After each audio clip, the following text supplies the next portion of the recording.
Kami dari kelas 10 MIPA 2, kelompok 3, akan membahas materi mengenai hakikat ilmu kimia, metode ilmiah, dan keselamatan.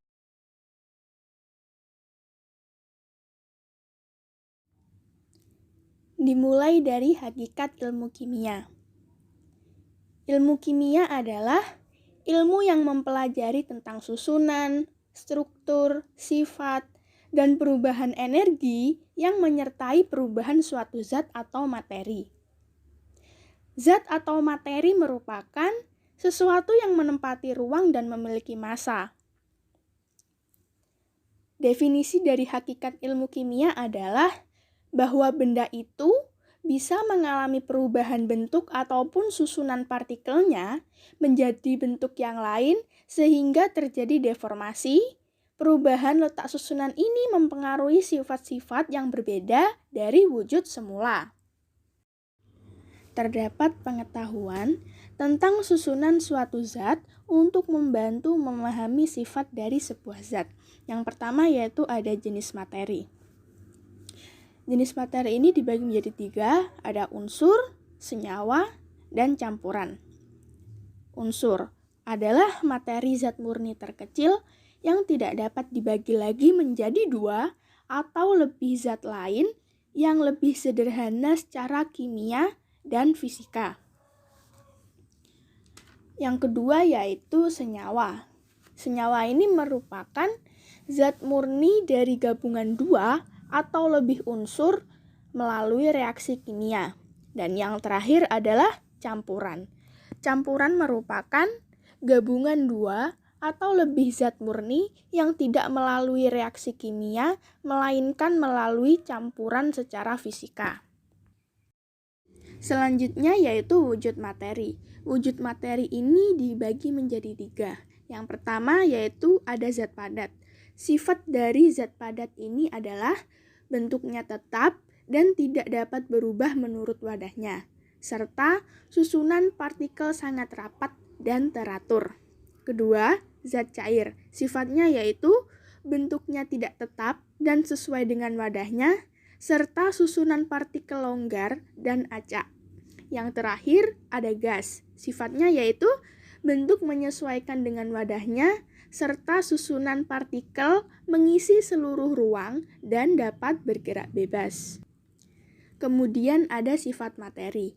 Sifat materi ini dibagi menjadi 2. Yang pertama sifat fisika dan yang kedua adalah sifat kimia.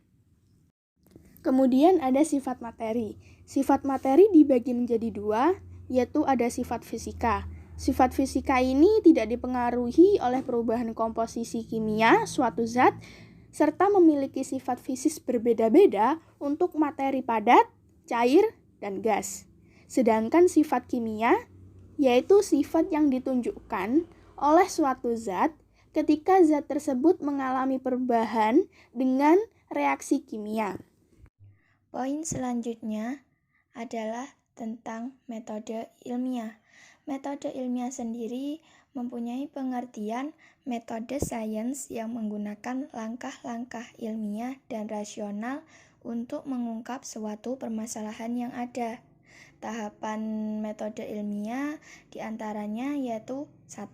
Observasi atau melakukan pengamatan, yaitu kegiatan yang menggambarkan pengumpulan informasi yang didata, diklasifikasi masalahnya, dan dirumuskan menjadi masalah yang diperkirakan pemecahannya.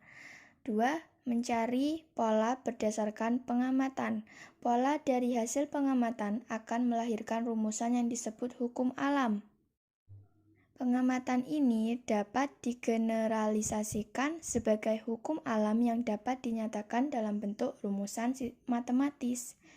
3. Ada perumusan teori. Asumsi dalam perumusan teori disebut hipotesis. Hipotesis yang sejalan dengan kajian-kajian sejumlah percobaan disebut teori. Perbedaan antara amatan dan teori adalah amatan adalah fakta yang berlangsung secara seimbang, sedangkan teori adalah suatu tafsiran atau spekulasi manusia terhadap kejadian alam. 4. ada pengujian teori. Model atau teori yang dikembangkan belum tentu sempurna.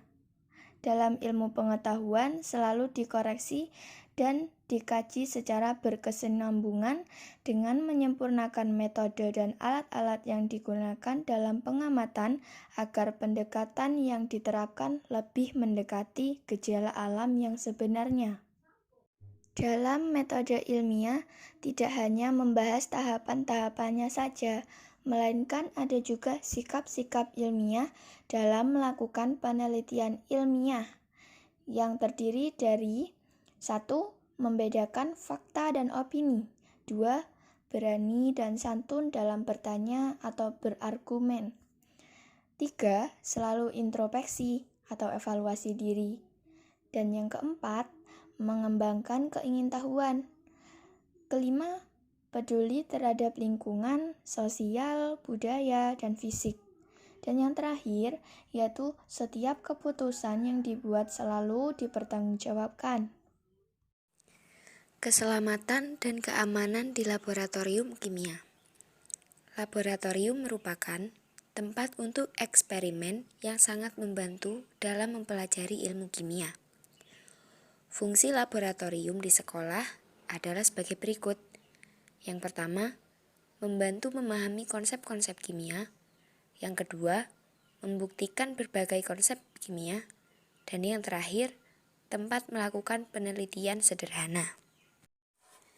Di laboratorium, terdapat beberapa zat kimia yang memiliki sifat racun, mudah terbakar, korosif, dan sebagainya.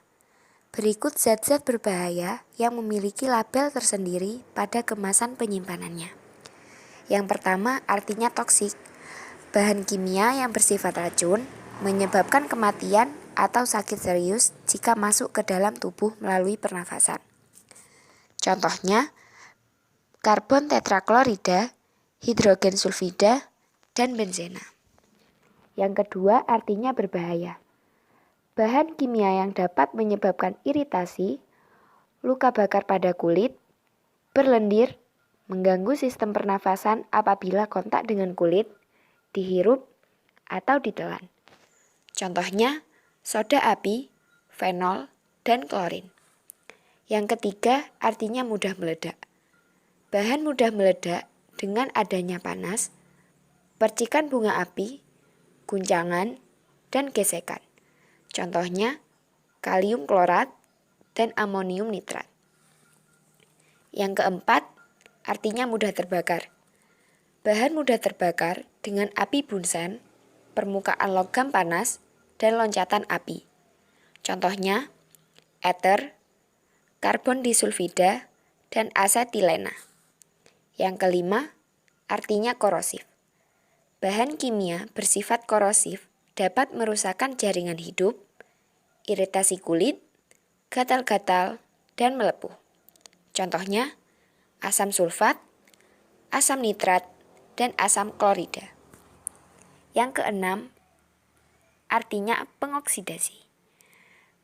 Bahan kimia mengoksidasi dapat menyebabkan kebakaran dengan menghasilkan panas saat kontak dengan bahan organik dan bahan pereduksi. Contohnya, kalium permanganat, peroksida, dan kalium dikromat. Dalam menggunakan laboratorium, ada beberapa aturan tentang alat dan kegunaannya. Antara lain sebagai berikut. Yang pertama, alat laboratorium mortar. Kegunaan untuk menghaluskan bahan ukuran besar menjadi kecil. Yang kedua, alat laboratorium gelas kimia. Kegunaan sebagai wadah untuk mengambil cairan dengan volume yang tidak menuntut ketelitian tinggi. Yang ketiga, alat laboratorium gelas ukur. Kegunaan sebagai wadah untuk mengambil cairan dengan volume yang menuntut ketelitian tinggi. Yang keempat, alat laboratorium labu ukur. Kegunaan sebagai wadah untuk mengencerkan larutan. Yang kelima, alat laboratorium Erlenmeyer. Kegunaan sebagai wadah zat yang bereaksi. Ada beberapa alat pelindung diri yang harus digunakan di dalam laboratorium. Di antaranya jas praktikum, kacamata laboratorium, dan masker hidung. Di laboratorium juga memiliki aturan-aturan yang harus ditaati dan dijalankan oleh setiap praktikan. Di antaranya, 1. Siswa yang masuk ke dalam laboratorium harus didampingi oleh guru pembimbing praktikum. 2. Menggunakan baju khusus untuk kerja laboratorium saat melakukan percobaan. 3. Dilarang mencicipi bahan kimia. 4. Mencium bahan kimia, tidak boleh langsung menghirup uapnya dari botol atau wadahnya. 5. Hendaknya selalu berhati-hati dan menghindari kebakaran. 6. Jika terjadi kecelakaan, barang pecah, atau alat rusak, harus segera dilaporkan kepada guru yang bertugas pada waktu itu. 7. Jangan mencampurkan bahan kimia sembarangan. 8. Pada saat memanaskan bahan kimia dalam tabung reaksi, mulut tabung jangan diarahkan ke teman di dekat Anda. 9. Supaya tidak memegang benda panas tanpa diketahui, sebelumnya rasakan suhu benda itu terlebih dahulu dengan mendekatkan punggung telapak tangan ke benda yang dikira masih panas. 10. Jika memasukkan pipa kaca ke dalam sumbat karet, gunakan gliserin atau pelicin yang lain dan lindungi tangan dengan kain. Jika reaksi terjadi adalah reaksi organik, pelicin yang digunakan adalah air. 11. Setelah digunakan, alat-alat harus dibersihkan, kemudian dikembalikan ke tempat semula sebelum ditinggal. Meja praktikum harus dalam keadaan bersih dan kering. 12. Setelah praktikum selesai, tangan harus dicuci hingga bersih dengan sabun. Berikut beberapa petunjuk khusus pada saat melakukan percobaan. Yang pertama, menyiapkan bahan dan alat percobaan yang diperlukan saja. Yang kedua, pergunakan kacamata laboratorium pada saat mengamati suatu reaksi atau percobaan yang dilakukan. Nomor 3, lakukan pemanasan cairan dalam tabung reaksi dengan benar. Yang keempat, lakukan penciuman bahan kimia dengan benar. Jangan menghirup bahan kimia secara langsung. Yang kelima, jangan mengembalikan sisa ke dalam botol stok bahan kimia. Yang terakhir, kita akan membahas tentang peranan kimia dalam kehidupan. Peranan kimia dalam kehidupan yaitu sebagai berikut. Yang pertama, ilmu kimia sangat berperan dalam kehidupan sehari-hari. Ilmu kimia banyak memberikan manfaat, kemudahan, dan menyejahterakan kehidupan di bumi seperti menghasilkan pupuk, sabun, sampo, bahan pengawet, pipa, plastik, dan lain-lain. Yang kedua, ilmu kimia mengatasi berbagai gejala alam yang merugikan. Ilmu kimia dapat mengatasi berbagai gejala alam yang merugikan seperti terjadinya korosi karena hujan dan lingkungan yang asam. Dengan ilmu kimia, terjadinya korosi dapat dicegah sebelumnya dengan metode pengecatan, penyepuhan biji dengan logam yang sukar terkorosi, dan perlindungan katode atau proteksi katodik. Yang ketiga, zat-zat kimia dalam kehidupan sehari-hari.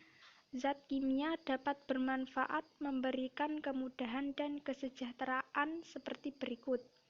Pertama, pembuatan pupuk. Pupuk digunakan untuk meningkatkan produksi bagi pertanian. Yang kedua, bensin sebagai bahan bakar untuk kendaraan bermotor agar dapat bergerak dengan mudah serta membantu mobilitas manusia. Dan yang ketiga, untuk memekarkan adonan kue ditambahkan soda kue Soda kue dalam adonan akan terurai menghasilkan gas karbon dioksida sehingga adonan menjadi mengembang dan berongga. Yang keempat, ilmu kimia berperan dalam ilmu pengetahuan dan teknologi. Peralatan-peralatan perubahan kimia yang canggih menghasilkan tingkat akurasi yang tinggi, yaitu munculnya alat untuk mendeteksi tingkat pencemaran udara dan pembuatan microchip komputer dari logam silikon dengan kualitas tinggi. Yang kelima, ilmu kimia berperan menyelesaikan masalah global yang paling utama berupa lingkungan dan krisis energi. Untuk mengatasi hal tersebut, manusia berusaha mencari sumber-sumber energi baru seperti energi surya, matahari, energi nuklir, geotermal atau panas bumi, dan lainnya. Makasih buat yang udah nonton video ini, jangan lupa like dan subscribe ya.